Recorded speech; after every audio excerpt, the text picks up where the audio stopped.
Cek, cek.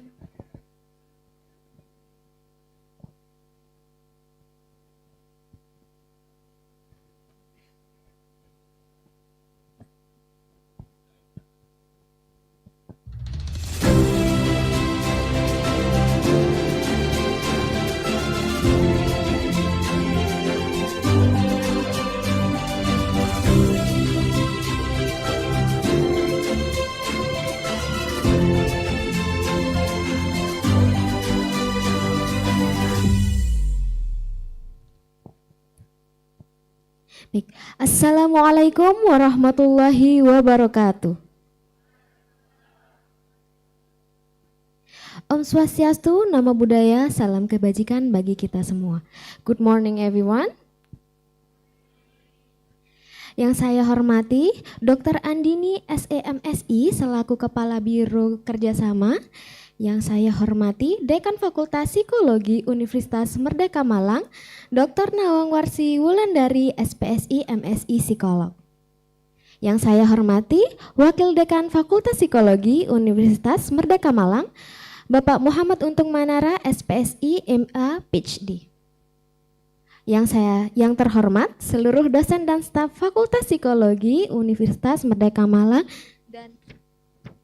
dan juga para hadirin peserta kuliah tamu yang hadir pada hari ini. Ladies and gentlemen, first of all, let's thank to the God who has given us some mercy and blessing so that we can attend this agenda without any troubles and obstacle. And here I am, Dea Ananda Febrianti, as the Master of Ceremony will guide the guest lecture today. Welcome to today's guest lecture is about Psychology of Learning by Mrs. Pauline Mariwong RPM MSI RSci. She is a coordinator for Program of Psychology in Central Philippine University. Okay, we would like to thank everyone here for making time to attend this remarkable guest lecture. But before starting our agenda, let me explain to you the agenda schedule today. Okay, the first agenda is opening. The second agenda is singing of the national anthem Indonesia Raya. The third agenda is signing of the IA and a group photo session. The fourth agenda is a presentation by the speaker, which will be moderated by Ibu Delawati Supraba SPSI MSI, followed by Q&A session, and the last agenda is closing. And the first agenda is opening. So let's open this event by praying each other belief. Ladies and gentlemen, prayer begin. Berdoa dimulai.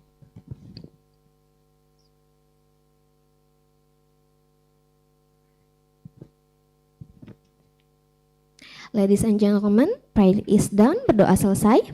The second agenda is singing Indonesian National Anthem, the Indonesia Raya song. Please, ladies and gentlemen, all the audience, please kindly all arise. Hadirin dimohon untuk berdiri.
Ladies and gentlemen, please be seated again. Thank you.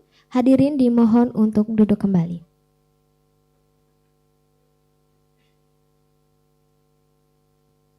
The third agenda is signing of the IA by Mrs. Delawati and Mrs. Pauline, followed by a group for the session.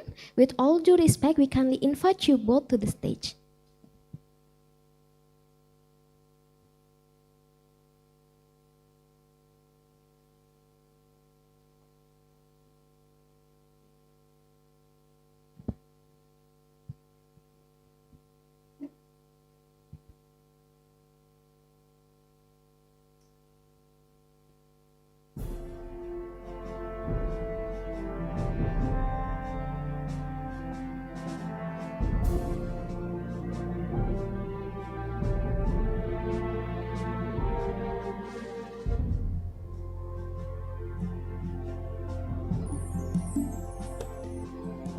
Hamparan khatulistiwa, alma mater tercinta, berdiri gagah di keabadian, Universitas Merdeka Malang, lambang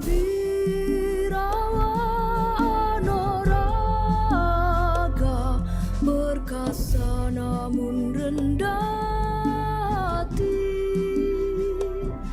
telah tertanam. Thank you very much to Mrs. Delawati and Mrs. Pauline. We hope this collaboration marks the beginning of a fruitful partnership in the future.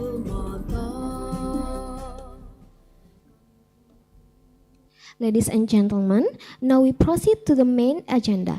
This presentation will be delivered by Miss Pauline Mary Wong, RPM, MSI, RSI, and also this agenda will be quite by Mrs. Dalawati Supraba, SPSI, MSI as the moderator. So may we kindly invite the speaker and the moderator to please come to the stage. The time and place is yours.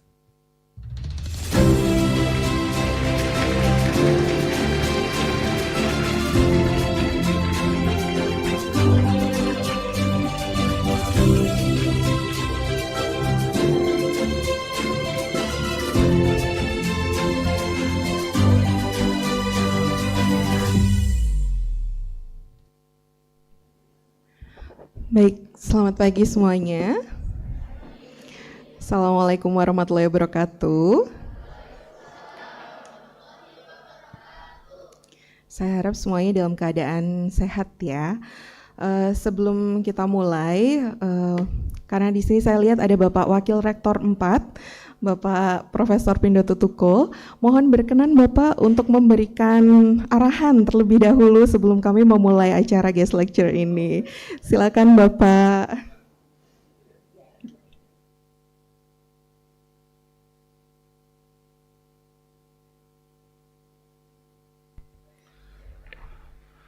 Assalamualaikum warahmatullahi wabarakatuh.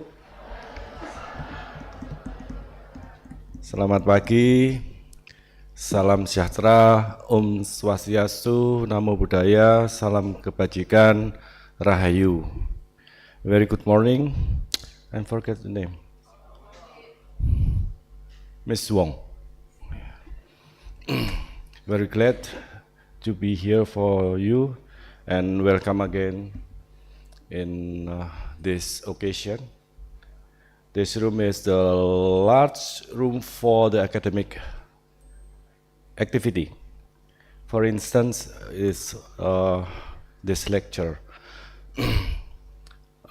Saya gunakan dua bahasa ya, atau Inggris langsung. Inggris langsung, top. I believe our student can understand in English. This is a good practice for us, for you. And especially for our honorable guest from CPU, Miss very young, Miss Young, about 31 years old. And I believe she is brave to come here. It is the first time you come to Indonesia, or first time going abroad? First time going to Indonesia. As we know, Indonesia not famous as like Bali. Yeah, Bali more famous than Indonesia. Actually, Bali is part of Indonesia. So, by the way, my student is not good as I say. My colleague or the students, all the students, young for potential leader for the future in Indonesia, especially in psychology. This opportunity, I hope, or we hope, you can earn the specific knowledge and like us to be the good student can be implemented after you graduate from Unmar Malang. This partner, our partner, CPU, maybe last year, yeah, in 2024 and 2022, I believe, we first conducted the implementation arrangement with online teaching. Yeah. But start from 2004, the VP Rio come here and discuss about the real teaching. So last year he came to postgraduate program and give the lecture, and now he come back and bring five staffs from 5 faculties from CPU and spread into 4 faculties. And in psychology, Dr. Ms. Wong, and we'll discuss about the learning theories in early childhood education, understanding and applying effective methods. And the last from me, I believe you know me. You just knew who's standing here. So I mean, it's the part of the cooperation affairs. So every activities in the term of collaboration are not only in abroad, also in national or regional collaboration.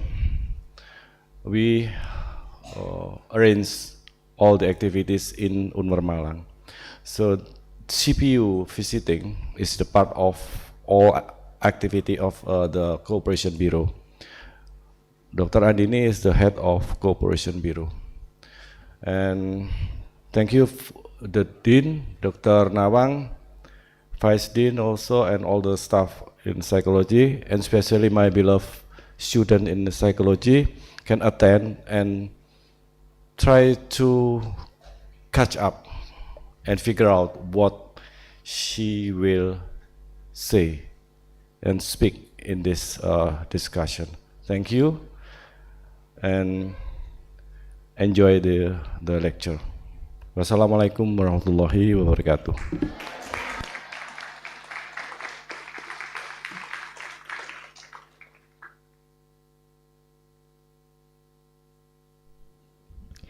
Baik, terima kasih kepada Bapak Wakil Rektor 4 atas arahannya. Kita tidak berlama-lama ya, so I will switch from Indonesian to English. So hope you could understand about what I will say and about what Miss Wong will say, yeah, about this. And I need to say hi first. Hi all. Okay. I'm welcoming you all to today's guest lecture. And as Ms. Wong should know, they are the second year student, and they have psychology of learning. Yeah. So today the guest lecturer would talk about the key learning theories in early childhood education. Jadi nanti mungkin apa yang sudah kita bicarakan di kelas psikologi belajar, tapi aplikasinya nanti pada pendidikan anak usia dini gitu ya. Jadi ada beberapa teori yang sebelumnya sudah kita bahas terkait dengan behaviorisme mungkin, terus social learning theory yang kemarin sudah dibahas di kelas, akan kembali dibahas di sini gitu ya. Jadi I hope you fully focus on this guest lecture, okay? Without any further ado, before we start the lecture, maybe I should introduce Miss Wong gitu ya. Tak kenal maka tak sayang. So Miss Wong is actually coordinator of psychology program in Central Philippine University. Jadi seperti program kaprodi gitu ya di program psikologinya di sana, and she is currently attending a PhD in clinical psychology, right? Okay, and she have several licensure, which is registered psychometrician, registered psychologist. Jadi beliau juga mungkin psikolog ya kalau di Indonesia ya. And she also have an international certified addiction professional level 1. It's already expired. You don't want to prolong it? Okay. And she has many work experience. Here she is a case manager in New Day Recovery Center, and then a guidance counselor too, and psychometrician in Colegio de San Jose, and full-time faculty Central Philippine University from 2019, and now she's the program coordinator.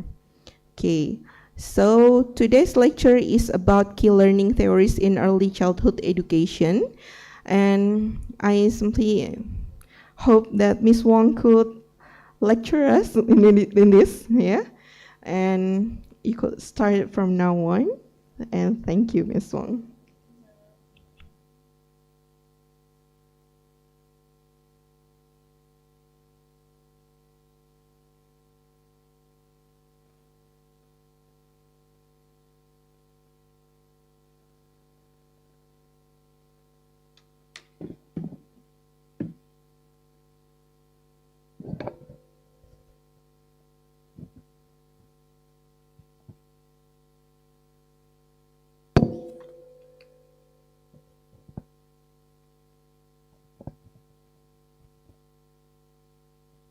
Good morning, everyone. Salamat pagi.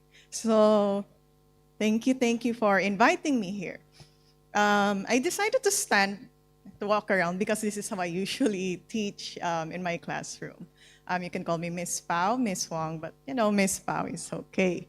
So, as of today, hopefully you will enjoy this, I think short an hour or less than an hour lecture, yeah? Maybe 40 minutes lecture. But yeah, today, we will be talking about key learning theories in early childhood. So what do you notice? The context here is early childhood, right? So what comes to mind? Being a kid, being a child. So we have terms, learning and childhood. Try to think back, years ago, maybe 3 years old, 4 years old. Okay? So try to think back in time. Okay? The world might have been amazing. You are a very curious child. Whatever you see, you might eat it. Right? And that's why your parents would tend to panic. Do not touch this, do not touch that, do not eat this, do not put this in your mouth. And that is normal. Who among you here have siblings? Sisters, brothers? Raise your hand. Taking care of little brothers, little sisters. For sure you are getting stressed. Whenever they try to put something into their mouth, whenever they touch something, do not touch that, but they touch it. No? Do not go near that, they go near that. No? Do not run, they run. And you get stressed. Okay? But fortunately or unfortunately, that is part of their learning. Okay? Whether we like it or not, that is how children learn. Sometimes they need to know the consequences, but they are just really curious. So before we start, who among you here wants to be teachers in the future? Okay, raise your hand, be proud. Your faculty here are very good teachers. Your professors here are very good teachers. It's a very noble job. So do not be ashamed. But then you might ask, Ma'am, is this lecture only for those who wants to be teachers? Not necessarily. Wherever you go, there will be children, okay, who might look up to you for guidance. You are their brother, big sister. When you get married, maybe in the future, far, far future, you finish your study first, okay, you will be their parents, their mother, their father. You don't have to be a teacher if you want to deal with these children.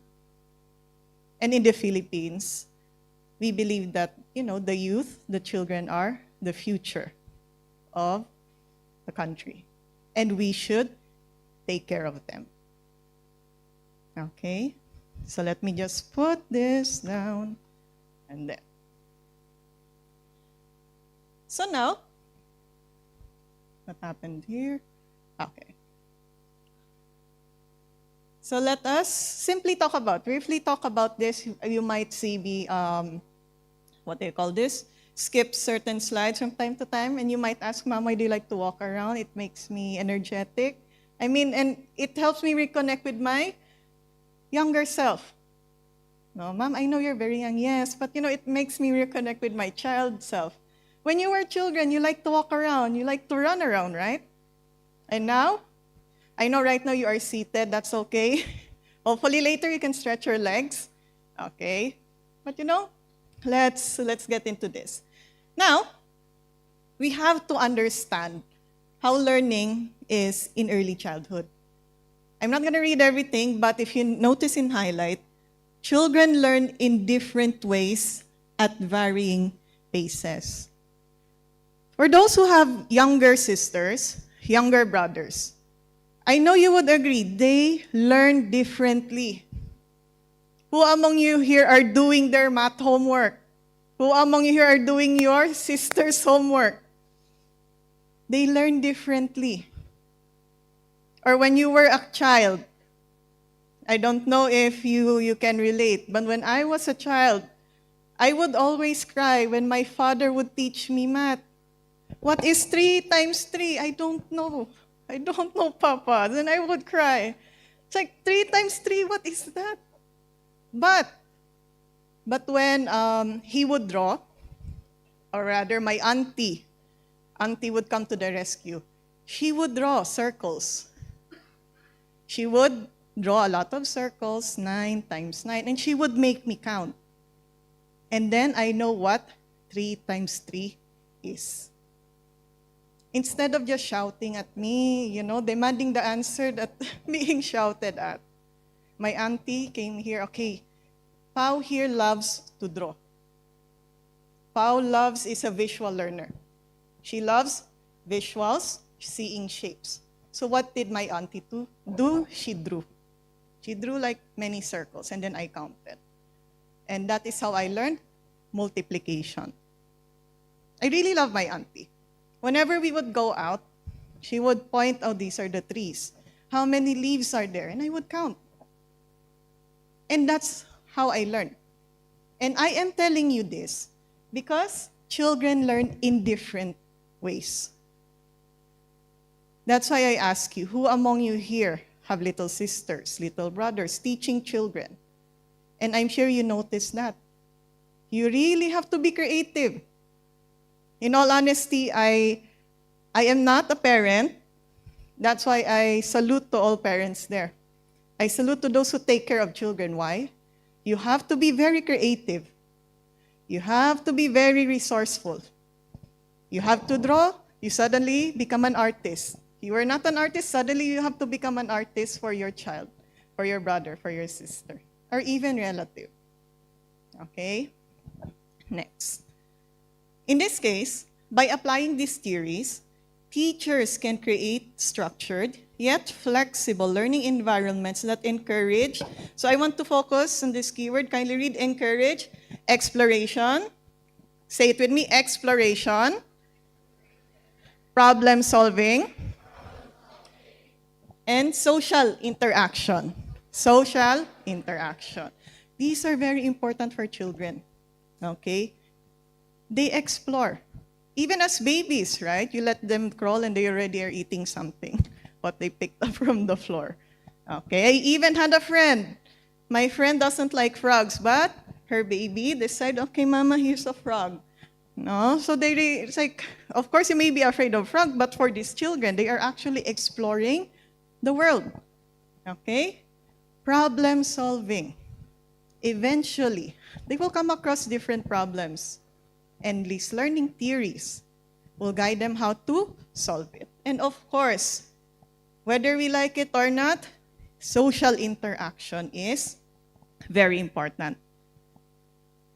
Children will have friends. Right now, I know all of you have your friends. Your sisters, brothers have friends. We do not learn on our own.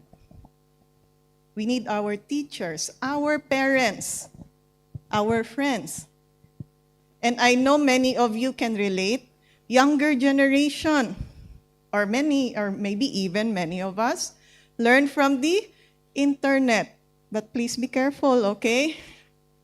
So learning these theories, okay, teaching can guide us in teaching strategies. Okay, how do we teach better? This is not only to, let's say, this is not only to lessen your stress. No, I will teach better so that I do not get stressed. Okay, that might be your first intention, but you are here to unfold these little children into their best selves. Okay? So let's just go very quickly because I only have maybe 30 minutes already left. Are you familiar with Piaget's cognitive developmental theory? Yes, very good. So it simply explains how children actually actively construct knowledge. Actually, children are very smart and very honest, right? But as they grow, it will take a bit of time. If you notice, as they grow, the way that they develop is in stages. You do not expect your sister to know what psychology is, right? You do not expect them to know what statistics is. Okay, when I was in first year, when I entered psychology, I want to learn the human mind. I want to learn the human soul. And then there's statistics. And then why are you here? Why are there numbers here? But eventually you will get to learn to love statistics. But for now, all of this, as we are reviewing, all of these concepts are simply telling us that children grow in stages, and eventually we have to realize that there are limitations for now. You really have to be patient, creative. For example, sensory stage. So this is maybe around infants, babies. They learn through sensory experience, motor actions. That's why if you notice by 1-year-old, 2-year-old, they're very hyper. They love to explore because can you imagine 1 year, all they do is cry, wait for mother to give their food, but as soon as they can stand up, as soon as they can use their hands to grip everything, Then they love to explore the world. They even like to throw food, and it's very stressful, right? But this is how they learn. Here, knowing things exist even if unseen develops. Of course, as they grow very quickly, we have the pre-operational stage. So I will just focus on, we will be focused on sensory motor stage and pre-operational stage for early childhood, but let's just review this.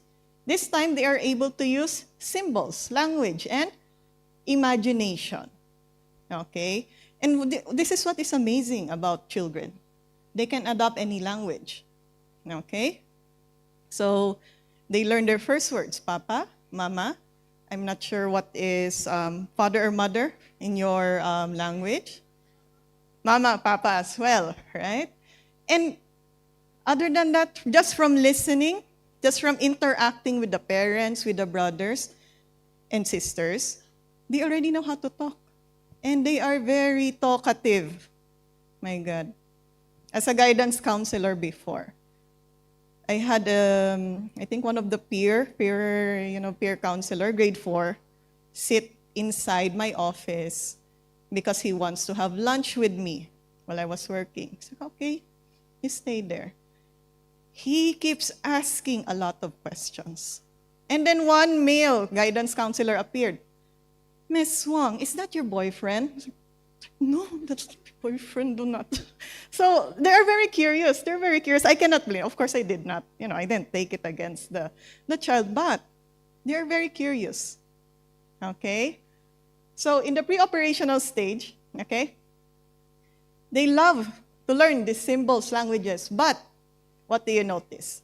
They still struggle with logic, and they struggle with seeing, understanding others.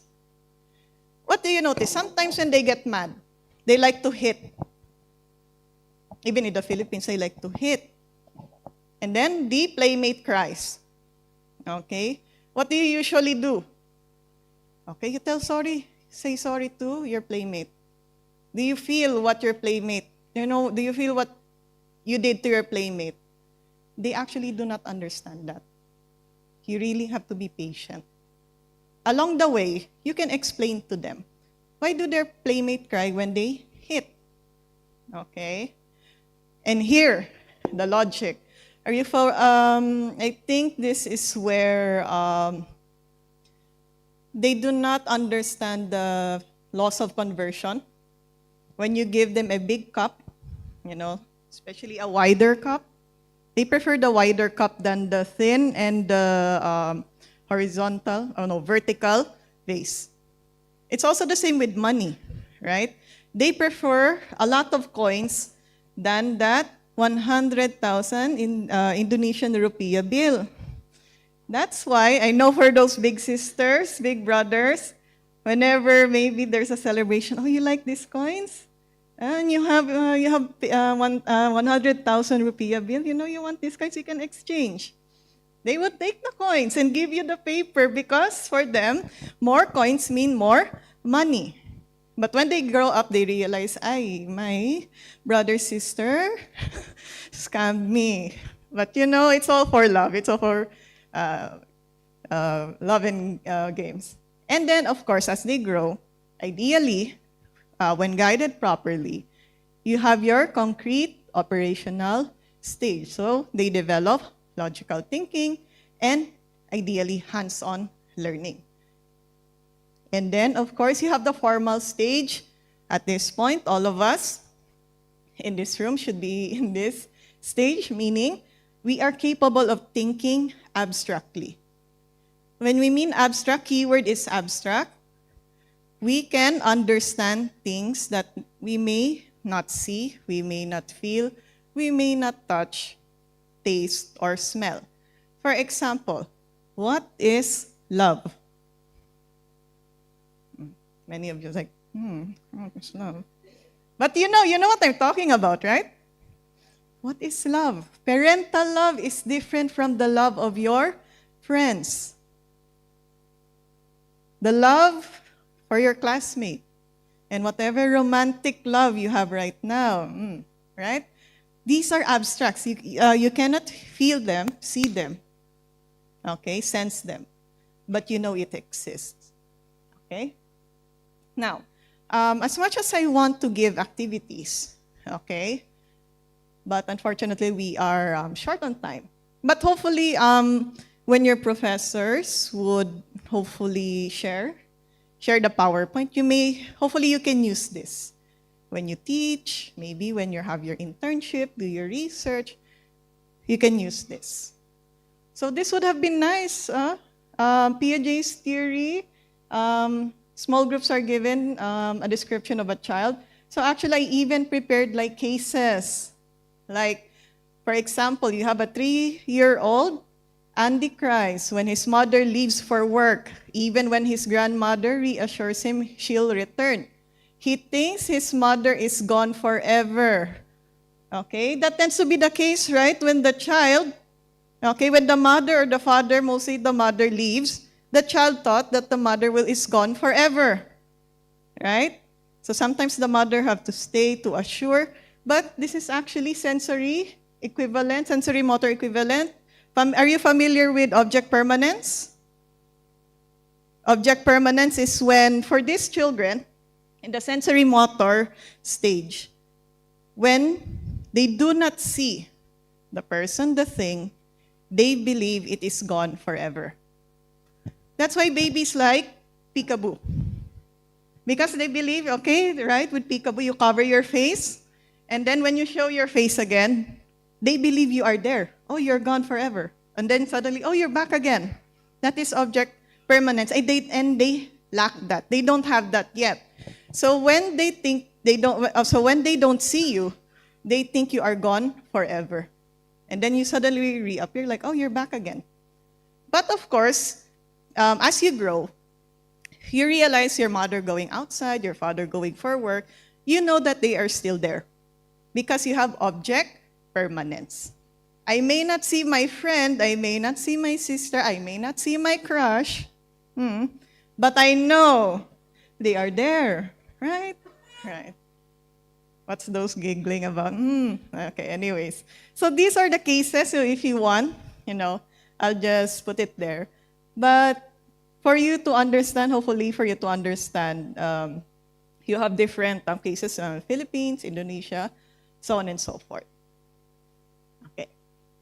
Now, so to put it simply, why do we have to talk about Piaget's cognitive development stages? Because, like I said, this actually makes us realize that children, do not immediately just learn. In the Philippines, there are sad realities where they think hitting a child will make them learn. Yelling at the child will make them learn. But that is not the case. Parents, older adults should realize that there are what? Cognitive limitations. Say it with me. Cognitive limitations. That's why, shouting at the child, yelling at them, will only what? Scare them. They will feel afraid. Why am I being shouted at? What did I do? Do you think they will learn what 2 times 2 is when you keep on shouting? No. They will not remember what 2 times 2 is, but what do they remember? You shouting at them. So we have to be patient, okay? Young children, for example, in the pre-operational stage, are still developing key functions. Logic, it's very important that we understand. They do not know how logic works yet. They don't have perspective taking. That is called egocentrism, okay? What they understand is only themselves and, themselves. And that is normal. If they don't want to share or if they don't know why their playmate is crying, that is normal, okay? Even conservation. So, and here's the thing. They may misinterpret instruction or they feel confused when you use abstract language. So to put it simply, there are certain guides here. When you speak to your, to these children, Okay? Be clear. Be short. So you say, time to wash hands, or we wash hands now. Okay? Who wants to volunteer? What do you do, or what do you say in Indonesia if you want your younger sister, younger sibling, okay, to wash their hands? Okay, just one, I cannot understand you. Yeah, who wants? Who wants? Yes? Ayo coba cuci tangan dulu biar bersih. So that is what you say to your younger siblings. Okay. So see, as simple as that. Okay? Time to wash hands, or we wash hands now. You know? You don't say, would it be lovely to prepare ourselves for lunch? Okay, so they will just look at you. They don't know what you are saying. Okay, so short, clear. Use expressive tone and facial expressions. So this one, you might not be comfortable. In all honesty, when I was a guidance counselor, I wasn't comfortable with I'm not a very animated person. Right now I am, but in the past I am not, because I am tired most of the time. But smiling, walking around like this, being animated actually helps them. When you say, I am happy, you smile and mean it. Can you imagine you're a child, and your mother tells you, are you mad? Are you mad that I broke the toy? Are you mad I stole money? Something like that. And you say, no, I'm not mad. What do you think will they feel? They will be confused. Not mad, but you feel your face is actually showing anger. Right? Okay? So use expressive tone. Okay? They actually respond well to emotion. You notice emotion rich. Say it with me. Emotion rich. Okay?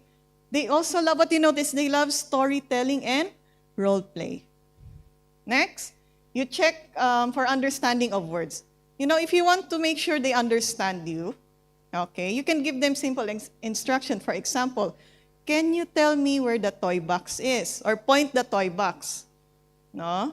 So you want to know, okay, does this child know what a toy box is? Or where the rice box. In the Philippines, we have a rice box. Okay? So, if you want to double check, make sure. Okay? Can you point where the toy box, the rice box, or where this box is? So that there will not be any misunderstanding. And of course, you validate their feelings. In the Philippines, sometimes our practice is whenever they cry, we tell them, no, stop crying. So they're already crying. Do not make them stop. They're already feeling something, and you tell them stop crying. And I'm sure many of you do not like that. As adults, as teenagers, when was the last time you cried and someone tells you to stop crying? Do you feel happy? No. You get more. You get angry. Okay? Or sometimes you even cry more. But here, you validate their feelings. You're sad because your toy broke. Or, I'm not sure how you say that in Indonesian. In Filipino, we say, malungkot ka kasi nasira ang laruan mo. Okay? Or, you're sad because the toy broke. That's very simple. And here's the thing. What do you notice in the format? You're sad because your toy broke. You are helping them name emotions. And that is very important. If you notice, childhood is very complicated. They have to learn the world around them. And they also have to learn these emotions within them. Right? Oops, I think I missed something. Okay. So, I'll just read this. In some villages where children grow up in extended family homes, I think there are local songs or rhythmic instructions like, how do I say this? Can you help me? Kusi tangan dulu helps younger children remember steps in routine. So those folklores, they creating songs, it actually helps them. So these are just examples. All are in the slides. So what can we do to help them improve their skills? Okay? Classification, sorting. You know those activities where you make them sort, okay, what color are these blocks? Put all the color blue on the left, the color red on the right. Okay, right, then left. Okay, sorry. Okay? And these are vital. Why? Because it helps them think more logically. Now, you might ask, Ms. Wong, what is your opinion on iPad children? Are you familiar? What iPad children? Like as early as this age, they are already exposed to technology. I think with limitation and very strict, what do you call this? You as a parent, as a guardian, you are strict with their use. I think it is fine to some extent. But ideally, they should be hands-on. And that's why I use pictures like this. What do you notice? They love to do macaroni art. They love to play in the sand. Anything that will help them enjoy. Oh, this is rough texture. This is the texture of cloth. Okay? Pattern making. You give them beads. Okay? What else? Story sequencing or storytelling. What happened first? Excuse me. What happened second and what happened third? Cooking as well. No? Just be careful. Okay? Helping them measure ingredients or even as simple as how do you pour water from one cup to another. Okay? That's already helpful for them. I suddenly remember this video. I don't know, Instagram or TikTok. I think a child was trying to help her parent, but poured all the salt.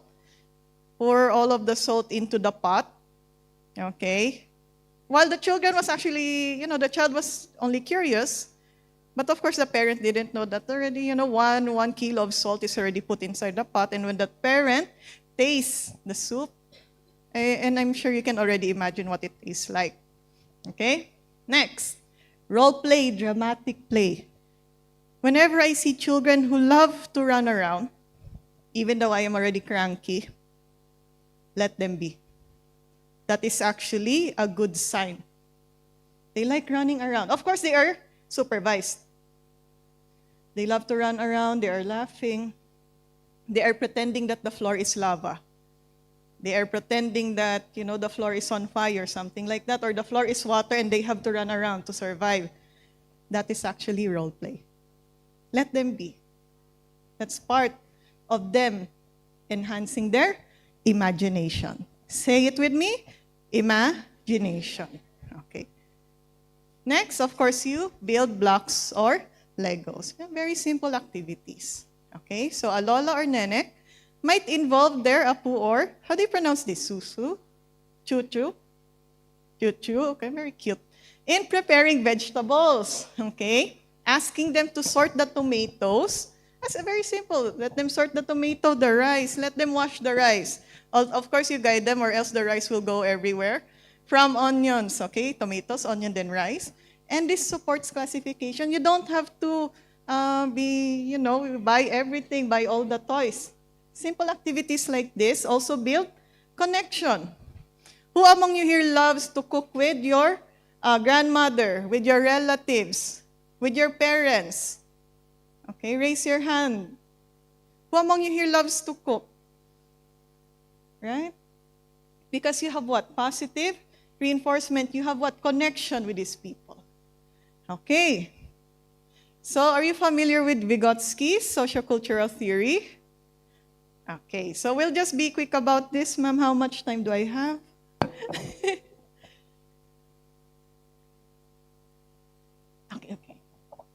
Okay.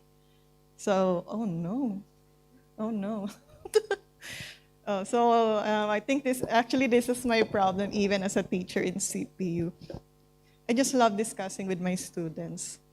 Okay. In a smaller classroom, we get to talk about experiences. We get to talk about their stories. Okay, so long as we have a lot of time. But if not, they have to bear with me talking. Now, with Vygotsky's sociocultural theory, what he is saying is that learning is a social process. Whether we like it or not, we don't learn on our own. Okay, are you familiar with the term scaffolding? Okay, many of you are familiar. Good. So at least I can quickly discuss this. But the point here, what I want to emphasize is children learn through, okay, say it with me, interactions with others. Okay, interaction with others. We learn interaction with others.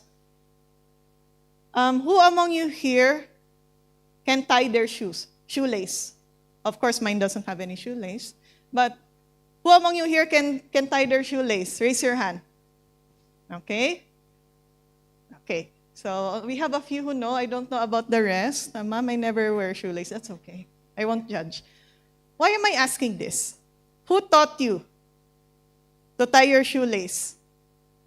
Okay, mother, father, who else? Your brothers.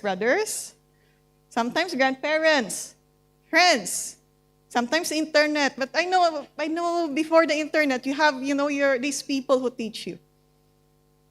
Who tried? Who tried not asking for help and they tried to tie their shoelace? Was it easy? Yes or no? No. Sometimes you even tied your shoes together. You just at the end of the day, you don't know what you're doing. You just try to follow. You try to tie your shoelace, and what happened? You would trip. You would fall. Okay, and suddenly, your mother comes to the rescue. What am I saying? With Vygotsky's social cultural theory, what do you notice? Children actually learn faster when they are guided first. I don't know if you notice with you. Do you learn faster when you are guided first? And then without the guidance, you can actually do these things on your own. Yeah? So here, this is the zone of actual development. What are the things you can do alone? And this is where your professors, your teachers, family, parents go in. The zone of proximal development. What do you notice? The circle is bigger because we learn better when we interact with one another, when you are being guided. But of course, eventually we have to realize, especially in children, that there is a zone, the out of reach zone, that even when they are guided, there are things they cannot do yet. They cannot do yet. They will do it in the future, but not yet today. For example, try to teach your younger siblings statistics. Even if you guide them, they will not listen to you. They will run away from you. So even at this age, they cannot understand, even if you try to reward them or whatnot. You have to understand that. Okay? So here are the terms. You have scaffolding, social interaction. Language is very important. Okay? And of course, teaching strategies. And this is why you as psychology students, actually you are more equipped, you are more ready because you have these concepts with you. You know what to do. You know eventually what to teach, how to teach. Because trust me, I had non-psychology friends, and they still believe that, just forcing the child, scaring the child will work. Like, no, that is not guidance. That is, giving them trauma. Okay, this would have been a good activity. Who among you here knows how to fold a paper boat? Okay, many of you, hopefully. Why is this important? Actually, what I want you to do here, if we had more time, is you try to teach your seatmate how to fold a paper boat just only by words, but without demonstration. Can you do it? I don't know. You can experiment maybe after. But it can be a bit maybe challenging, a little bit difficult. Because when you were in elementary maybe, you learn how to do this because your teacher or your friends will actually show you, right? Okay, you fold this, you fold this. But they don't tell you, okay, you fold this left part, right part, without demonstration is going to be difficult. Okay? Of course, I'm going to skip through this. The reason I put this here, because here, the keyword is very important. So Erik Erikson's psychosocial development theory, it is not a learning theory. But in the context of early childhood, teaching children, you have to build trust with them. Encourage independence. Okay? And support their routines, give them praise. Whether we like it or not, we are social people. And children are very sensitive to social relationships. Okay? So I'll be skipping through this. Oops. And I'll also be skipping through this.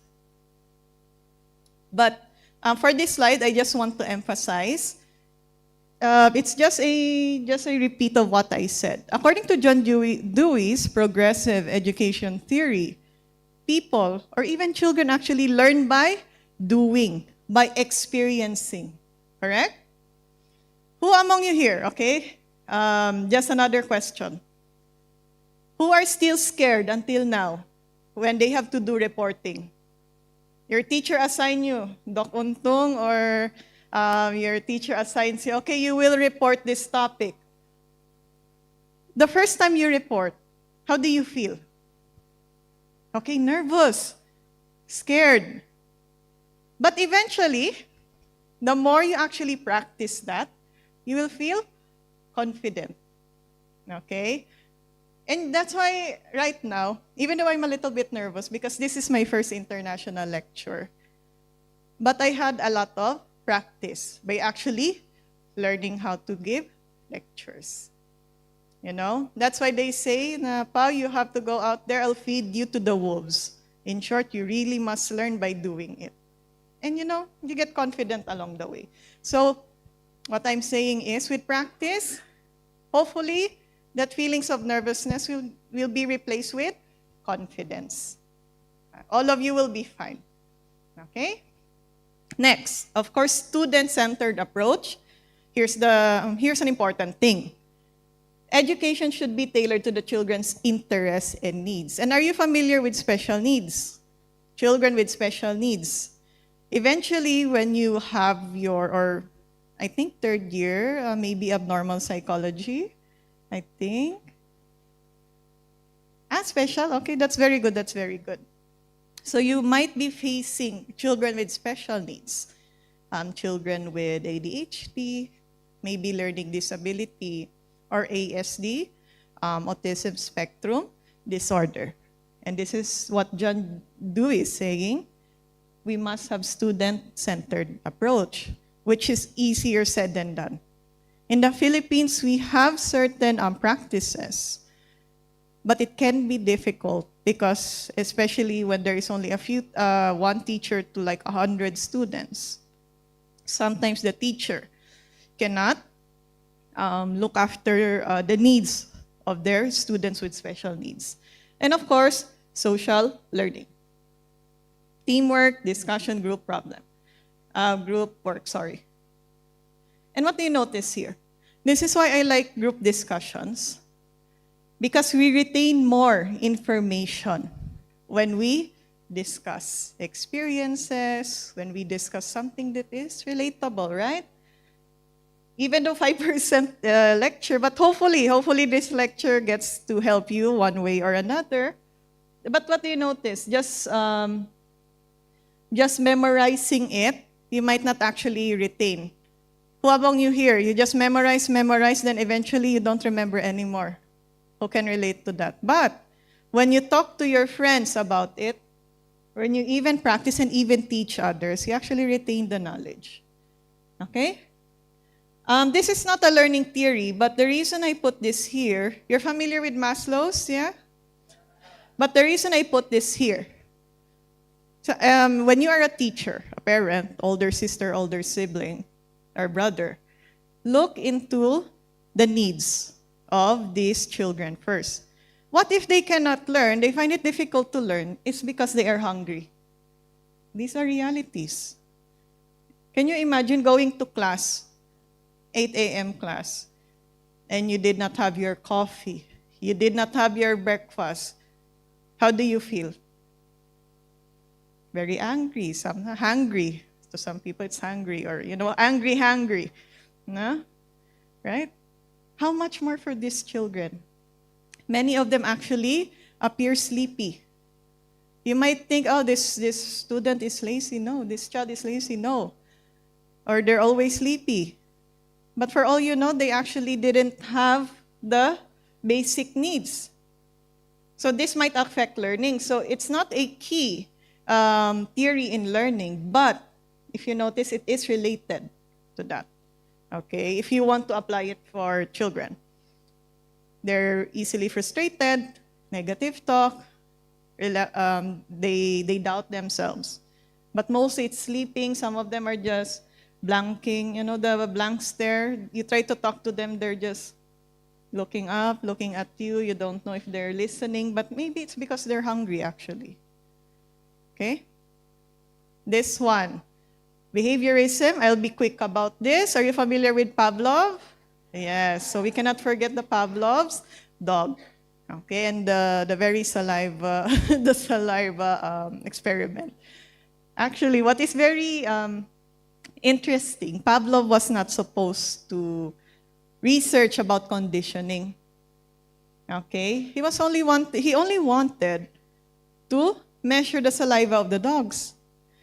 But it became a problem because whenever he would bring food, he cannot already measure the saliva of the dog that's already out there. Like, why are you already salivating? I'm not bringing food, I'm just bringing food. They just hear the bell and they're already salivating. And because of that, Pavlov decided to, why not study conditioning? Okay, so of course, you already know your concepts of conditioning. You're still familiar with this? Unconditioned stimulus. Okay, unconditioned response, conditioned stimulus, conditioned response. Now, let's put it into a little bit of an example. Who among you here, even with just the ring of their WhatsApp, the ring of their phone, you get nervous? For example, unconditioned stimulus, there is a pop quiz or surprise exam. So, meaning, okay, maybe some of you get scared because you're not prepared when there's a surprise exam announcement. So sometimes your unconditioned response is feeling anxious. But what happened, whenever the notification from the WhatsApps or the classroom app is pinging, okay, you get scared because maybe the next time you open it, or when you actually open it, it's already your exam, your online exam, or your teacher telling you, okay, later we have a surprise quiz. Okay, later we have pop quiz. Okay, so what happens whenever you hear that ping, you feel scared. Maybe our professors are giving pop quizzes, surprise quizzes. Who's your professor who loves to give surprise quizzes? Huh? See? Right? Sometimes like, oh, even just his presence or their presence, like, oh, you already imagine you already think of what? The surprise quiz. It's like, are we going to have a surprise quiz again? Because that happened when I was in college. Whenever I see this teacher, I get anxious. Because all I remember are the surprise quizzes. And she loves to give oral recitations. If you do not answer properly, you will stand for 2 hours in the classroom. So of course you would get anxious. So whenever I see her, it's like, oh no, did I study for her class? Even though she did not even say anything to me, but that was my response, my conditioned response. Okay, so we'll just skip through this. Here. I know you're already familiar with Watson and Little Albert. Very controversial study, yes. But what is the early childhood education insight? Fear isn't always rational for children. Okay, so be careful when you teach them. For example, maybe that's why you're scared of math. You're scared of numbers. Maybe because you were punished in the past. Me, I was afraid of numbers. Because whenever I would ask help from my father, he would always get angry at me. You might ask, Mom, why not ask from your mother? Well, my father is an engineer. He should know math more than we all, all of in the family do. So I have no choice. I really have to go to him, and he is very strict. So whenever I would see statistics, numbers, I would get scared. But, of course, eventually that goes away because I'm trying to still learn to love statistics. But my father is already out of the picture. Okay? So be careful. When teaching children, be careful when you reward or when you punish. Because sometimes they don't really pick up on the lessons. They pick up on the fear. Okay?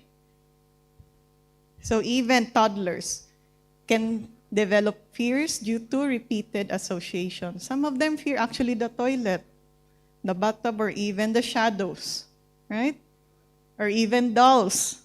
Okay? So, are you familiar with Skinner's behaviorism? Yes. So this is one of my favorite activities when I teach Introduction to Psychology. The difference between positive reinforcement, negative reinforcement, positive punishment, negative punishment. Okay, and there's always this technique. When we mean positive, does it mean good, yes or no? Yes, no? Not necessarily. When it's positive reinforcement, positive punishment, it means, what is the symbol of positive? Plus. And that is addition, right? So you give something, you add something. With negative doesn't mean bad. It means minus, or you take something, right? You take something. So let's review before we go here. I'll try to help you review if you're going to have exams on this. So, reinforcement. What is the goal of reinforcement in behaviorism? There's a behavior. When we mean reinforce, you want the behavior to appear again. You want the behavior to be repeated. For example, a child is actually cleaning up after they play. They organize the toys. That's a good behavior, right? You want them to do it again, yes? Of course. So it's less stressful on your part. So, what do? You want that reinforced.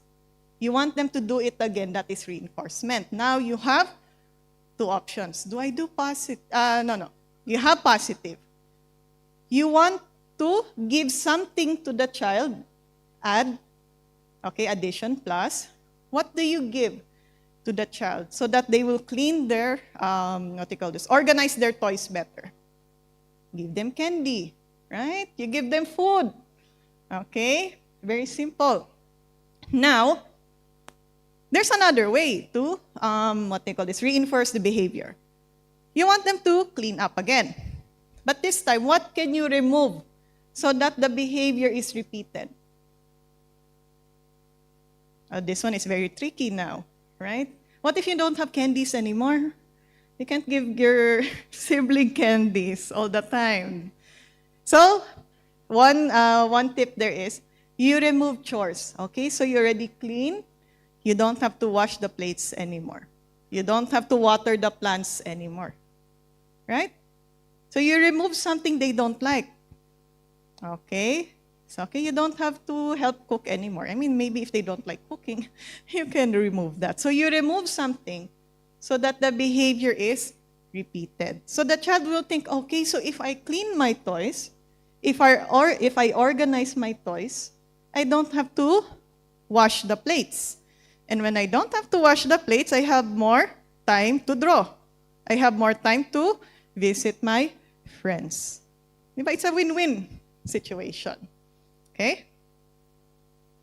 So there.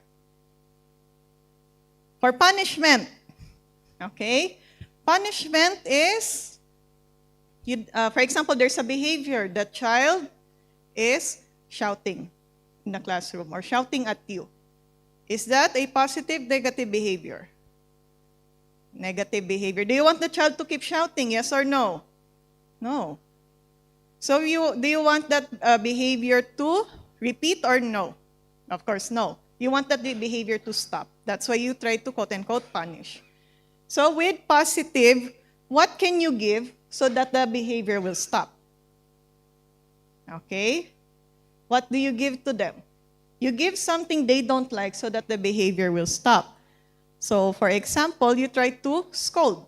You try to, for here, well, I don't recommend. Some parents are yelling. Sometimes they give fear. Okay, they give fear. They give, what they call this, they yell to scare the child. So the child will stop.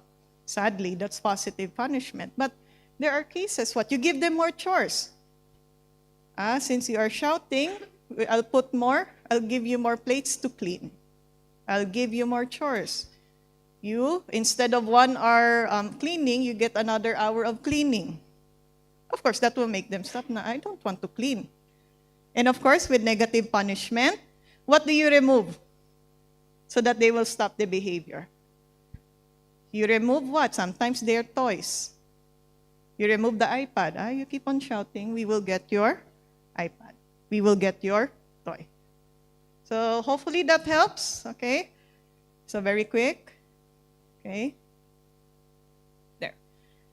And this one, we cannot do this anymore, but it would have been nice to see everyone here try to role play. How would you, for example, if your classmate is trying to role play a child who keeps on shouting, a child that is throwing their toys away, how do you give positive punishment, negative punishment, or reinforcement? But, you know, and of course, lastly, I think we'll go through this very quickly. Are you familiar? Bandura, social, learning, very good. So, what is very important here are these terms. Modeling, vicarious, reinforcement, and self-efficacy. The thing is, sometimes even without the reward and punishment, children learn through what? Others. Observing other people. That's why when I am with children, I have to be careful when I talk. The words I use, I have to be careful. The way I act, I have to be careful. Why? They will, very good, imitate it. Okay? And I'm sure you already experienced that. You just say something, you say a curse word, what happens? They say it nonstop. And your mother, father looks at you.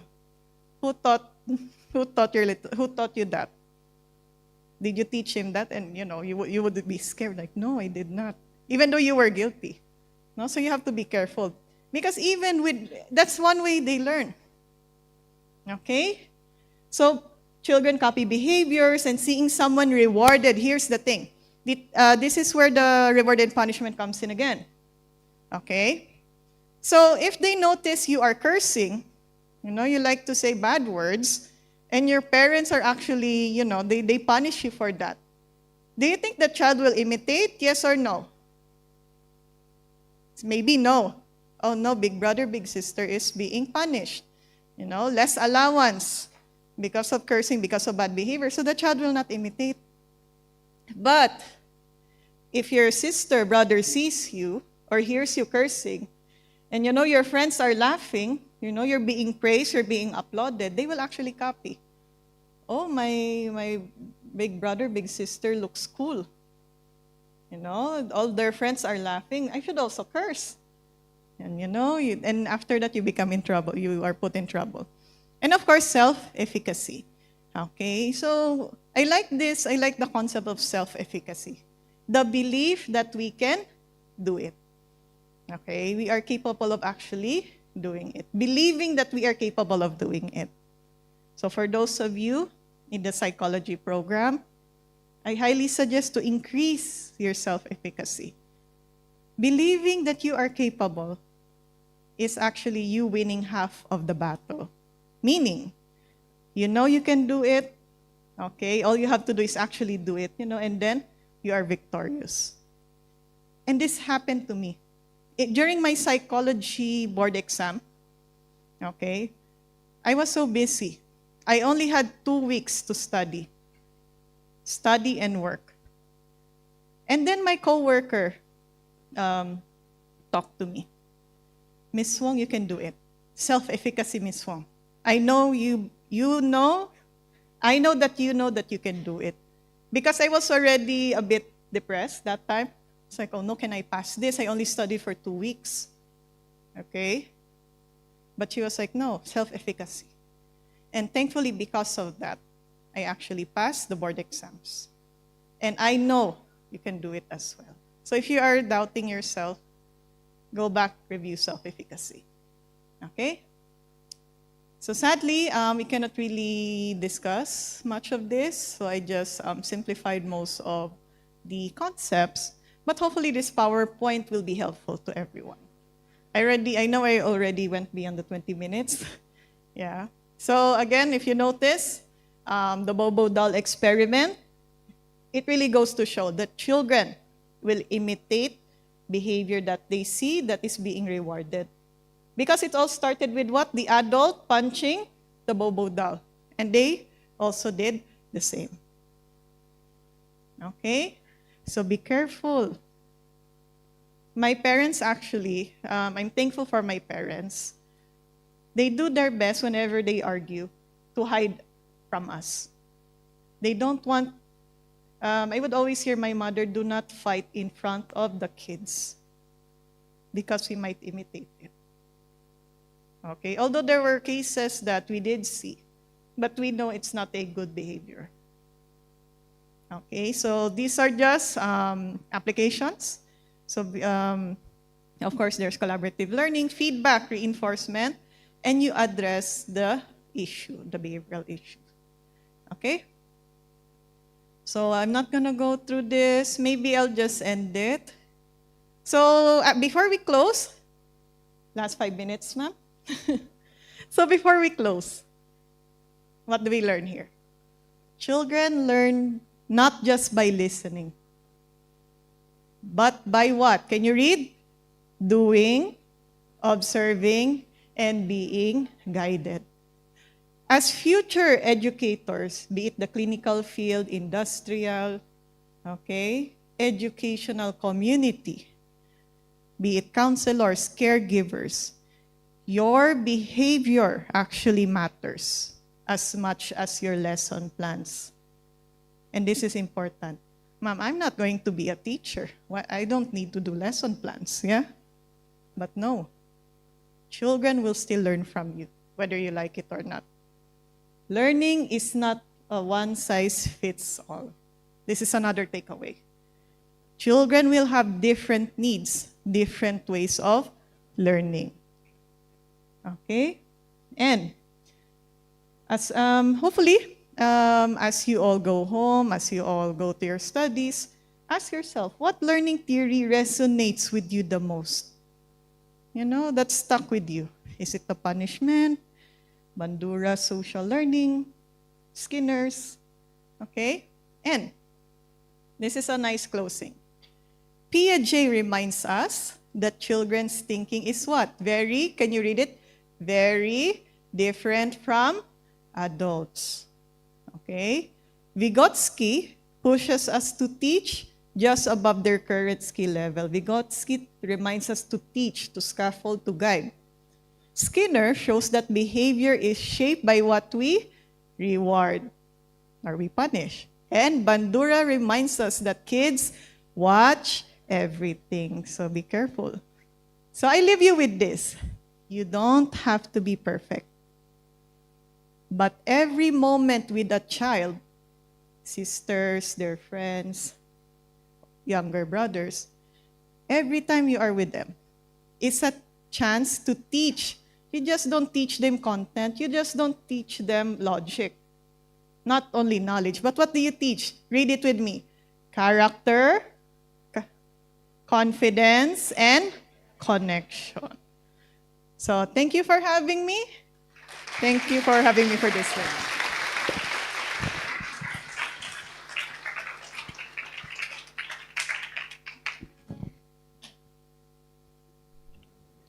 Okay, thank you, Ms. Wong. You could rest first, maybe, before we go to our Q&A session.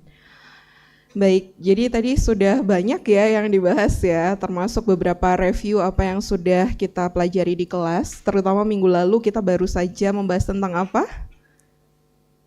Minggu lalu apa materinya? Loh, kok sudah lupa? They already forgot what they learned last week. Oh no. Okay, so we're going to the Q&A session. Jika ada yang mau bertanya, bisa langsung raise hand ya, bisa langsung angkat tangan, nanti bisa pakai bahasa Indonesia atau pakai bahasa Inggris. Oke, siapa yang mau bertanya? Oke, minta tolong mikrofonnya.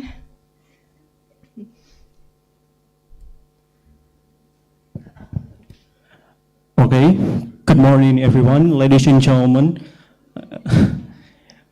It's honorable for me to stand up here in front of you guys, the Honorable Miss Wong and Miss Delawanti and the other staff and the lecturer of the University of Merdeka Malang. So I've been thinking and searching these problems last night. So in the whole world, there's an issue that healthcare professionals worldwide are experiencing significant mental health challenge. In the UK, United Kingdom, data reveals that nearly 25% of NHS of nurses' sick days are due to mental health issue. Like anxiety and depression, the number of that nurse rose from 42,020 in 21 and 22, and it up to 46,000 on 24 and 25. Exacerbating staffing shortage. So, I've been thinking about this. Is there any changes and the correlation between the childhood education on the early age, it effects on what they have in the future, like the mental health, the coping mechanism they had, and everything they had that could easily come over their thoughts and everything. Thank you very much for the time. Okay. Maybe you could state your name first. Oh, I'm sorry, I so forgot about it. So, my name is Otto Berlian, and usually my friends call me Lian. I'm from, based on batch 23 on psychology department. Thank you. Thank you. Okay. Do you want to answer it? Okay. So thank you very much, Lian, for that question. And it's actually a very good way of seeing learning. And I'm very happy because this meant perhaps you were actually even thinking in the future. You're thinking far ahead because this is what the lesson is actually all about.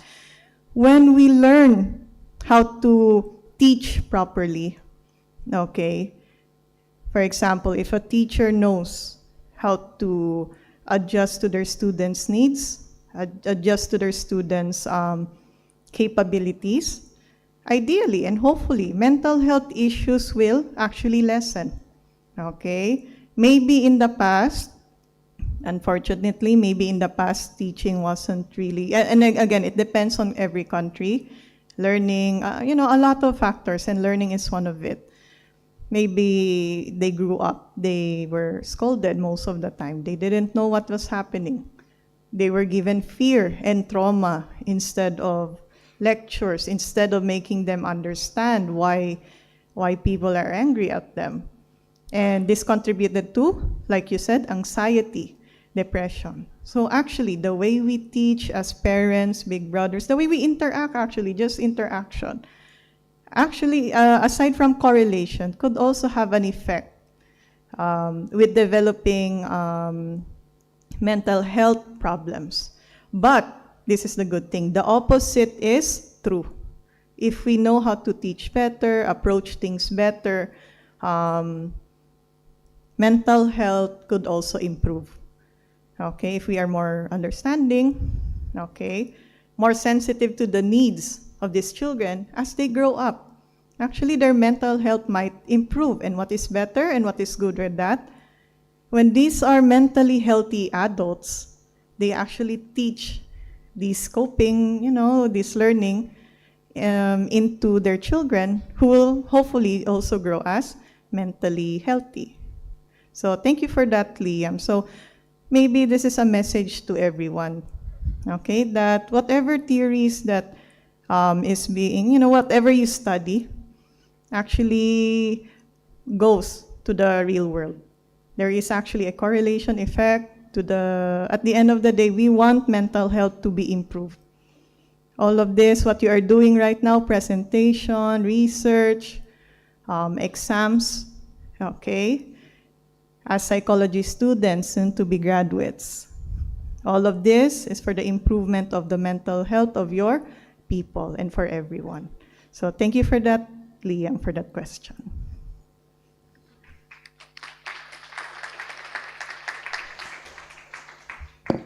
And maybe as we all know that good teacher, happy teacher, like happy parents will make their child happy too, right? Okay, thank you Miss Wong. Another question, ada yang mau bertanya lagi? Bisa dalam bahasa, tidak masalah. Terkait dengan topik ini, atau mungkin mau sharing terkait dengan apa yang terjadi di rumah juga bisa. Anyone? Okay, please help.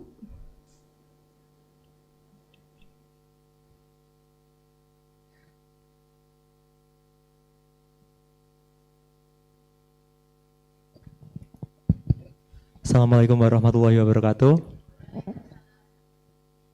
Sugeng Enjing Miss Wong. Sugeng Enjing means good morning in Javanese. I want to ask a question. I'm sorry if my English is not that really fluent. Like you said before, students learning from different ways and different pace. One of it is from internet. We can afford to internet not always giving good things, or sometimes it's bad. We can't afford to let them not playing internet at all. So, as a parent, my question is how to balancing it from internet and from real life. Because sometimes parent doesn't have many time, so they give a phone as a solution. So how? Thanks, ma'am. Okay, thank you for that. What's your name again? My apologies. I'm so sorry, my name is Alana. Alana. Thank Yes, you, sir. thank you. Arigatou gozaimasu. So, first and foremost, thank you for that. But I want to correct, I am not a parent yet, so I cannot really answer as a parent. However, it's very vital when I meant balancing. I had attended seminars that there is, whether we like it or not, just like what you have said, there are parents maybe too busy, are working a lot of jobs. They have no choice but to have the internet be the teacher of their children, which we highly discourage. So first and foremost, there should be filtering.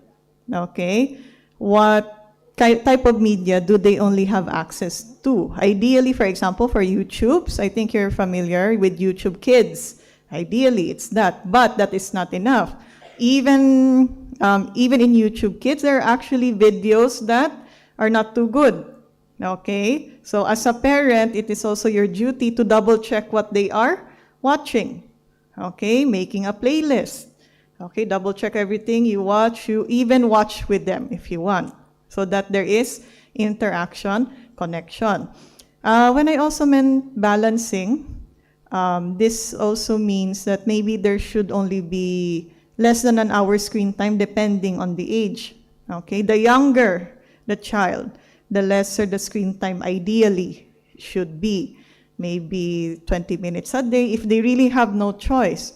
But ideally, it is the parent who should be teaching, ideally. But if there are cases, 20 minutes per day, 30 minutes per day, and then you talk, interact with the child. Then along the way, in short, if you notice, it's like controlling the screen time. And I think we all know what happens when there is no control with the screen time. There is no control with filtering. So as they grow up, sometimes, let's say, if you cannot control the screen time, you can actually control the content that they are visiting. But that actually happened to me when I was a kid.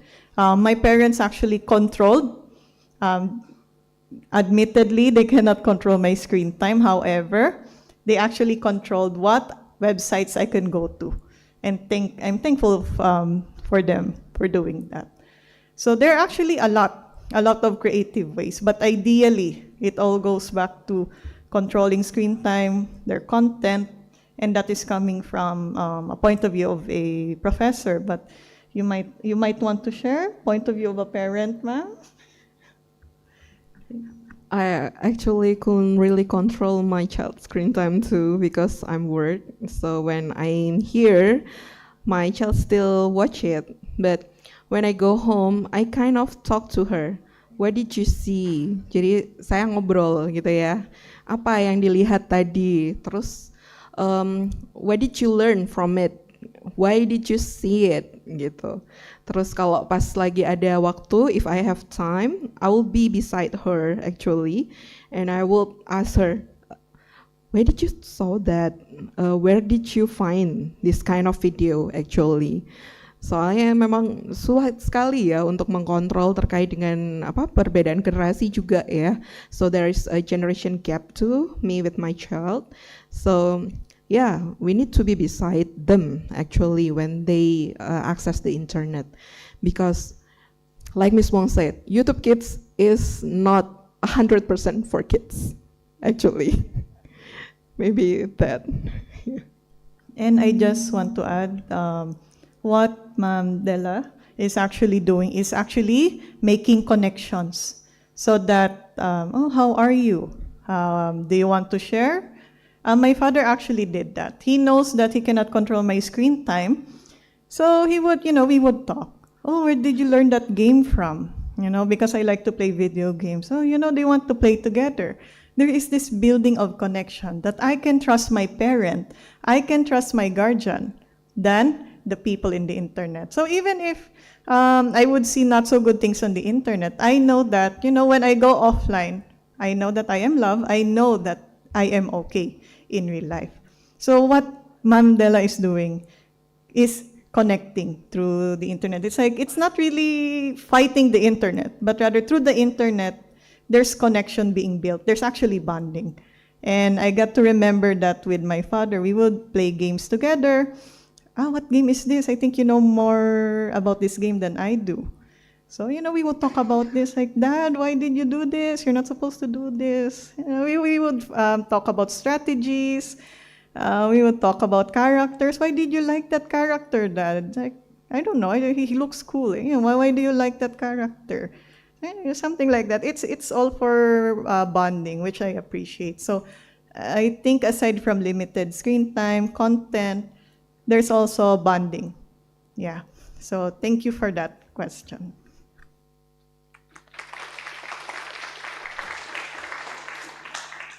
Baik, mungkin ada yang mau bertanya lagi atau share. Oh, oke. Di belakang, minta tolong. Namanya di ini kan dulu ya.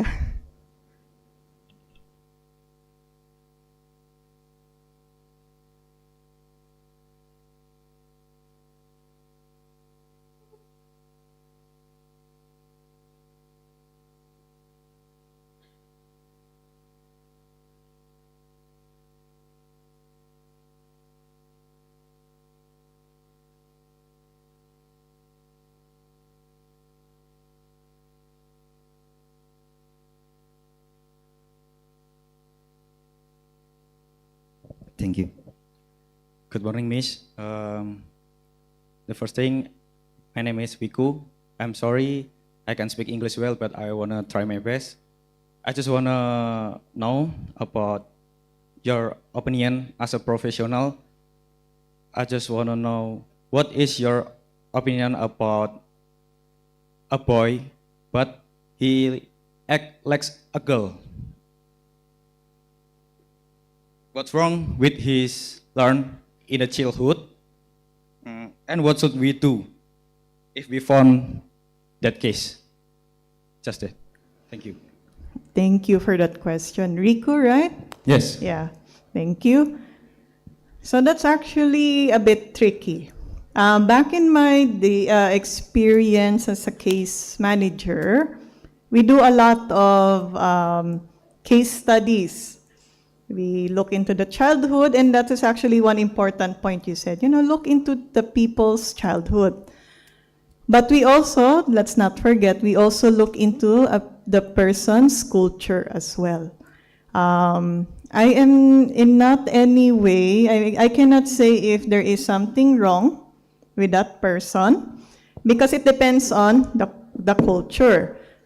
I think I am aware here in Indonesia, it's not really LGBTQ.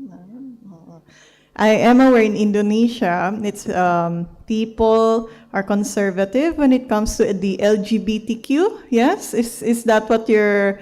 I think that's the population you want to say. Sometimes there are gays, there are lesbians, and I respect that because that is your culture. Okay.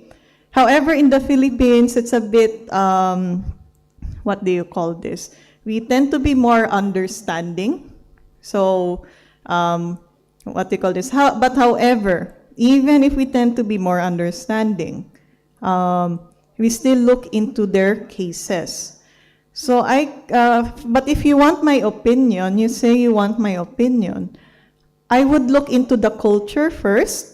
What is considered the norm, what is considered normal in the culture, what is not considered normal in the culture, and maybe I would interview this person because that's part of the case studies.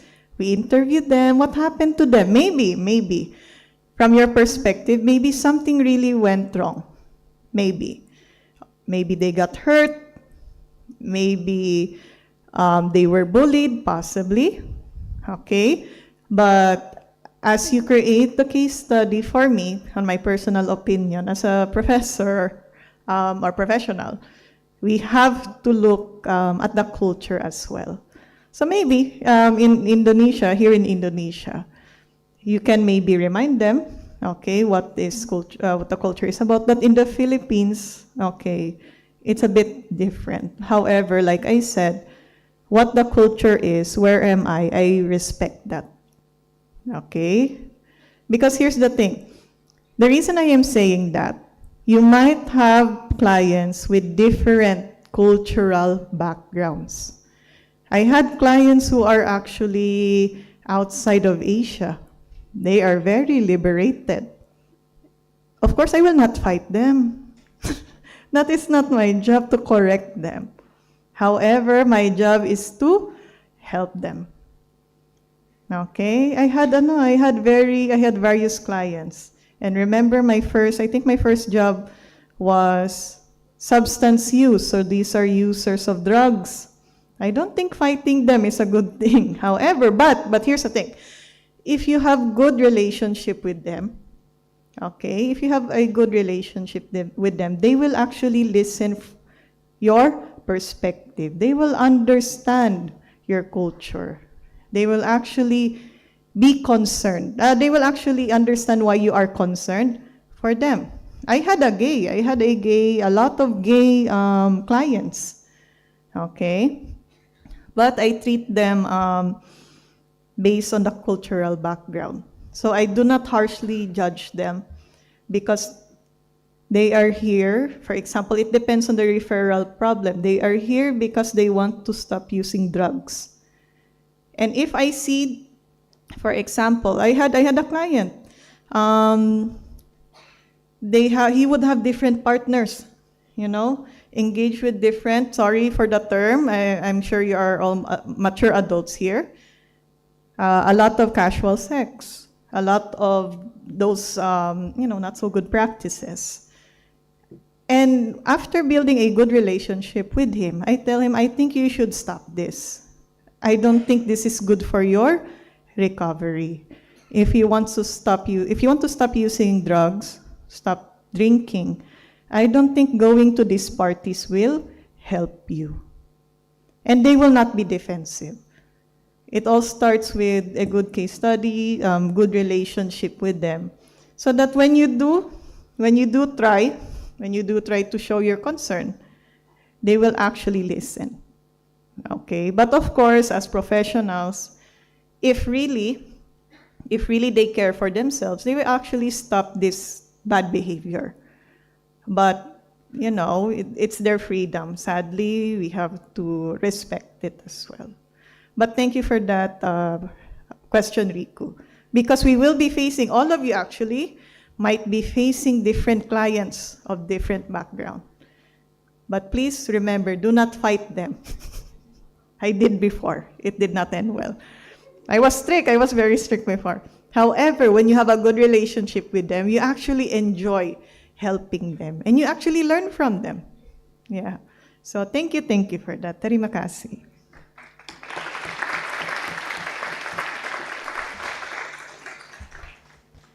Baik, adakah yang ingin share, bertanya lagi, teman-teman? Oke, please help.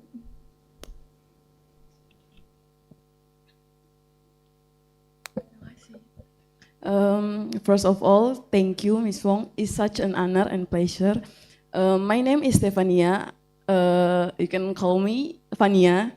I'm from class E. My intention is more on the parenting style. As we know, different parents have different style of parenting. The intention is more on the punishment and the reward that they given to their children.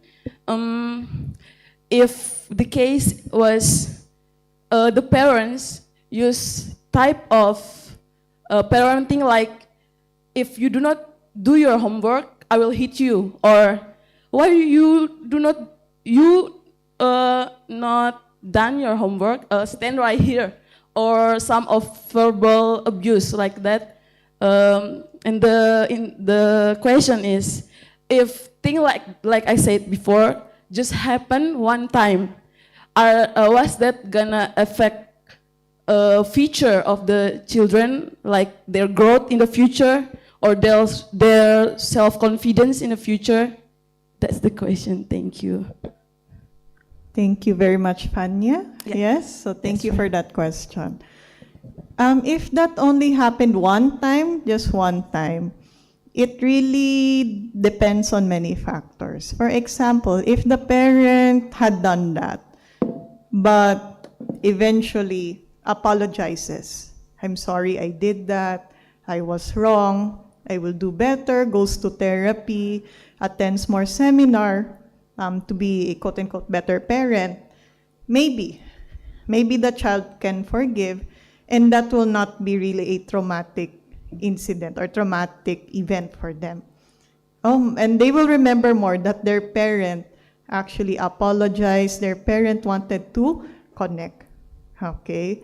However, I cannot really say, okay, because if that happened once, and if the parent decides that, oh, maybe this is working, they might actually do it again. And if it is repeated, it could actually negatively affect the mental health of the child. Okay? But if it only happened once, here's the thing, it depends what happens next.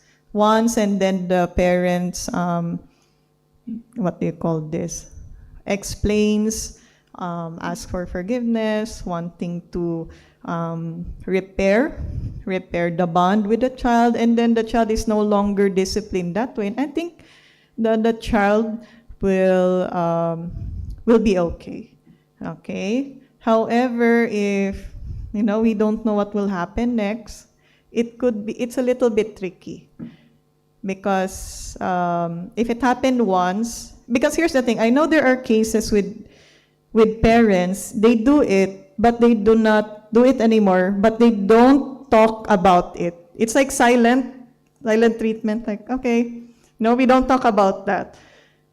Again, it would depend. It would depend on what happens in the future. I had a mother who was like that. She doesn't really know how to express. There are mothers who do not know how to express their feelings, but I think when they realize, oh, I have hurt my child, they try to stop doing that. They try to improve their parenting style, and the child understands. I think it's not, hopefully it will not have big of an impact when they get hit. But ideally, it all depends on the intentions of the parent and the relationship. Okay, if that happens, but they have a good relationship eventually, then that will not be a big, it will not be considered a traumatic event. But if the parent does it again because the parent doesn't really see anything wrong with the approach, there could be a problem, possibly. But that is actually a good question. Okay, so I thank you for that, Fania. Thank you.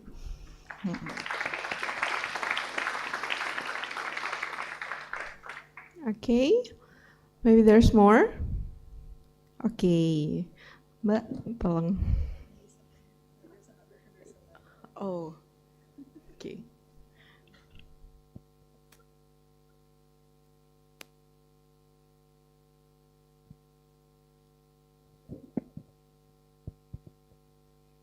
First of all, thank you for the time you have given. My name is Nisa. I want to ask about, according to Ms. Pauline, is there a special learning approach that is more suitable for children with special needs? Because what has been explained is more or less for normal children. Thank you. Thank you very much, Nisa, right? Right. Okay, thank you for that. Again, it would take, for me, from my experience, I cannot say, like what I said in the PowerPoint, no technique fits all. It's like shoes. It's like shoes. Like no, different people will have different shoe sizes.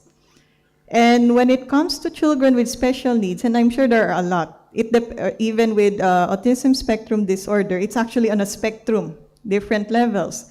Different levels means different teaching guides, even different treatment plans. For me, if you ask me, if you collaborate or you talk with the teacher, the parent, even psychologists, okay, they could actually create treatment plans, teaching guides that is best suited for the child. Okay, because here's the thing, there are cases where, oh, you have ADHD, here are all the treatments for ADHD, or oh, you have autism spectrum disorder, this is one treatment plan for autism spectrum disorder. That should not be the case, because they have different levels, different symptoms, or different strengths and weaknesses. So if you really want what is effective, if you ask me, you really sit down with the parent who knows the child most, or the guardian. You sit with the psychologist, and ideally the teacher. There should be the teacher, because it is the teacher who actually sees what is happening in school. And then they all talk about a treatment plan. For example, there are people with autism spectrum disorder that are nonverbal, they don't talk. You cannot give a treatment where they have to talk, they have to express. So sometimes they have to use pictures. Okay, they have to put a lot of pictures maybe in the house, especially if this child also loves pictures, loves to draw. Okay, but if the child doesn't love to draw, what can they do? What are the interests of the child? Because I had a case like that before. The parent is like, oh no, my child has ADHD. It's like, but the results are normal. And then the parent said, the child loves to talk about dinosaurs. Then I asked them, why not try to bond with them, talk about dinosaurs in relation to as they do their assignment. Like make everything dinosaurs if that helps the child, right? Then because the problem of the parent, the child doesn't want to study because all the child wants to do is play with dinosaurs. I'm like, I mean, the child loves dinosaurs. Why not put everything, incorporate everything as dinosaurs? So again, it would highly depend on the special needs of the child. So that is treatment planning based on experience. You really give a shoe that will fit the needs of the child. So I hope that I have answered your question. So thank you for that.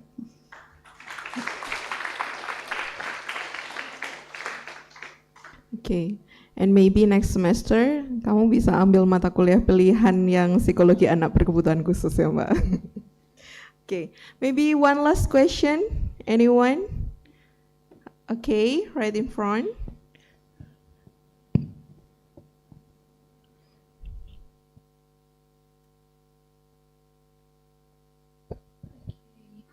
Okay, thank you for the time, Miss Wong. My name is Yola. So I want to share about my feeling and I need your tips.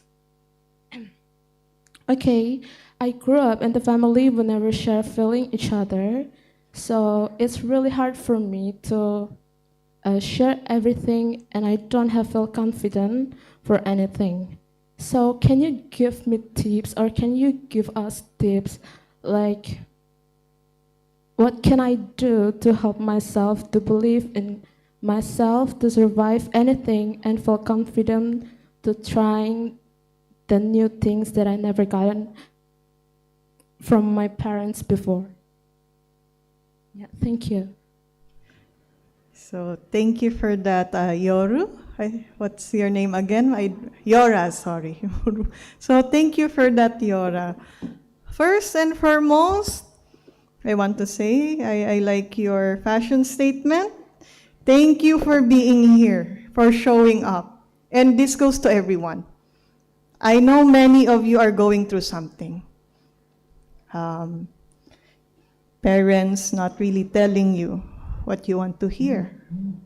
Sometimes there are wounds that, there are pain that are not being processed. But first and foremost, let us start with thank you for being here, for appearing. I think you should be rewarding that. And why am I saying this?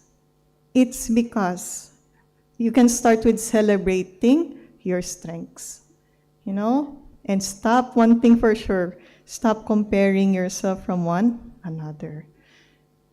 Why can't I have this? Why am I not like this? You can start with, I am beautiful right now. I am appearing. I am here. I went to the 3rd floor. Even though it's okay for me not to attend this lecture, but you are here and I am thankful. You can start with celebrating your strengths, what you are good at. You don't have to be good at everything. Remember what I said in the last slide, you don't have to be perfect. Okay? Self-efficacy as well. And I suggest, if you really want to improve, do small things at a time. And then, because here's the thing, sometimes we believe that if we do difficult things and we are successful, that is only that is our victory. Not necessarily, not all the time. What if there are cases you dive into something difficult and then you failed? Does that mean you are a failure? No.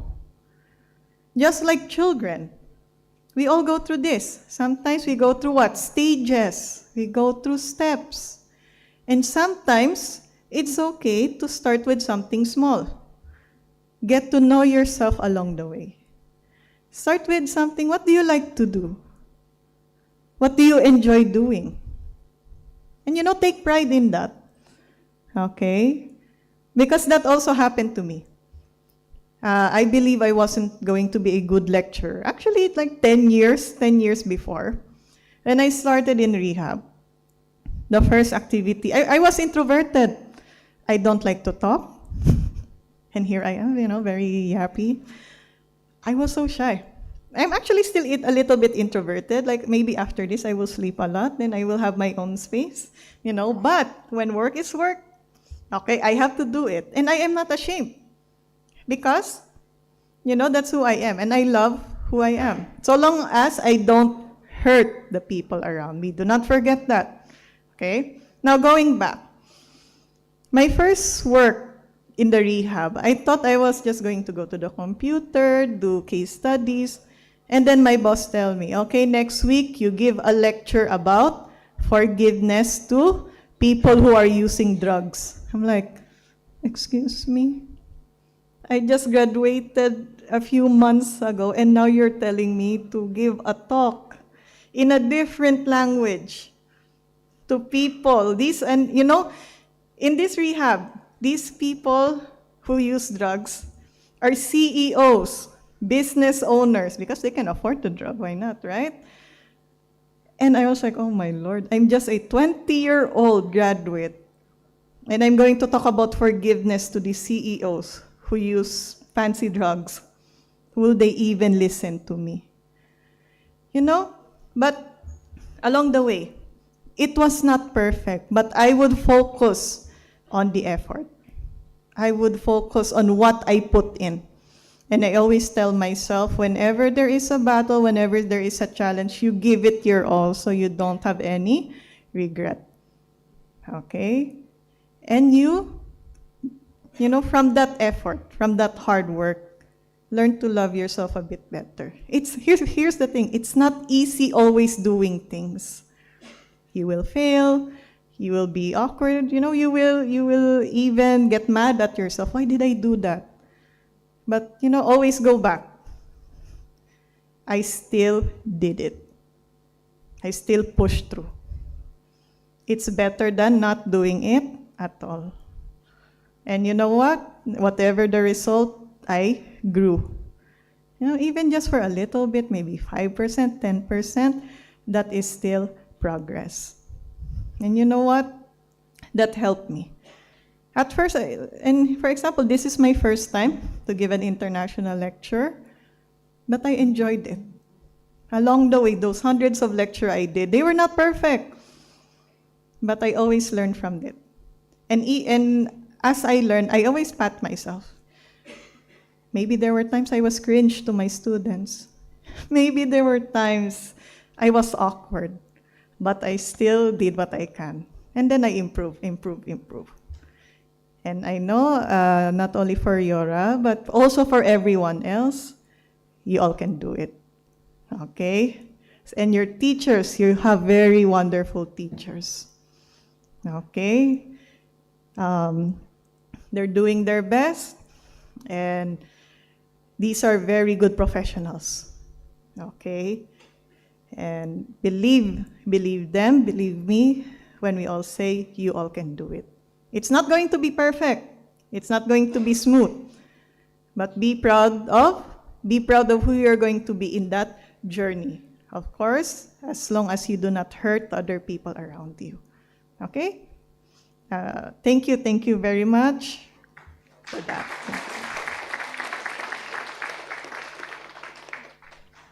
Okay, thank you, Miss Wong. What a beautiful ending question, right? Okay, finally, now we have reached our end of this international guest lecture. I would like to say thank you a lot for Miss Wong for sharing with us, and thank you a lot to my lovely students. Thank you for your enthusiasm. What a great things to share. And maybe one final closing remark, Miss Wong, for my students. Hello, I hope you're not tired of me at this point.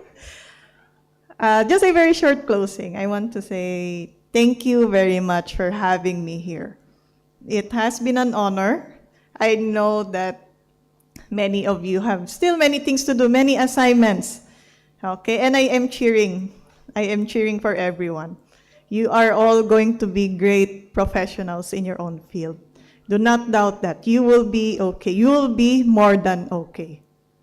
Okay? Do not lose hope and believe in yourself. But first and foremost, thank you very much for giving me this opportunity to give a lecture. Even though Ms. Della said, I think some of you already forgot the lecture, but hopefully just, tiny bit could have helped you in your life or in dealing with children along the way.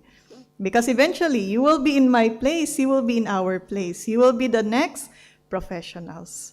So thank you very much, and know that you will all be more than okay. Okay? So thank you, and thank you, future professionals.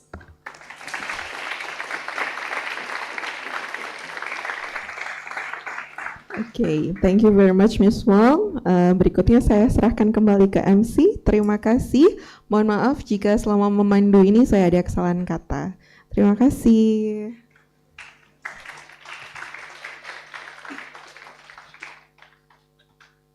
Okay. Once again, please give applause to Miss Pauline Wong, everyone. Okay, thank you very much, Miss Pau, with all the things that we can learn today as a psychology student or as a future parent. Okay. We finally come to the end of today's agenda. Those are the agenda we have presented to you all this morning. We hope you will learn something from this international guest lecture. So thank you so much for your attention and see you on the next occasion. Assalamualaikum warahmatullahi wabarakatuh. Tapi teman-teman jangan beranjak dulu, kita foto bersama terlebih dahulu.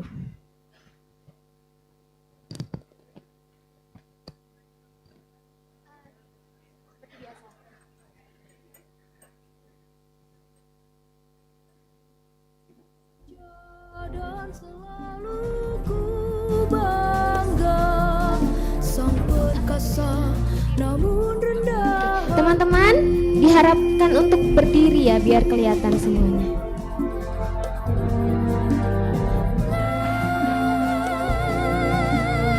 Teman-teman yang ada di kanan dan sebelah kiri silahkan merapat ke tengah ya.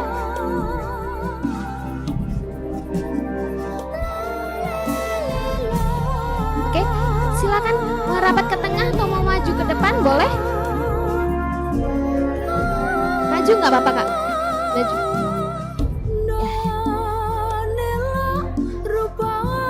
Maju ke depan juga boleh teman-teman, tapi jangan terlalu ke depan. Mundur sedikit.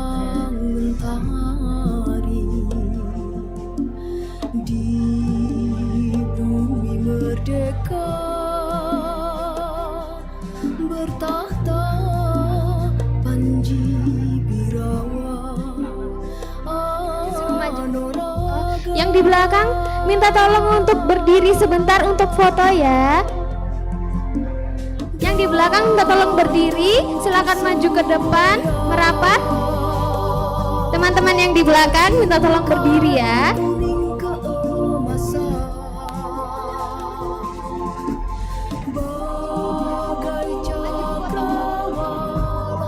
Sekali lagi teman-teman yang ada di belakang tolong berdiri, silakan merapat ke depan.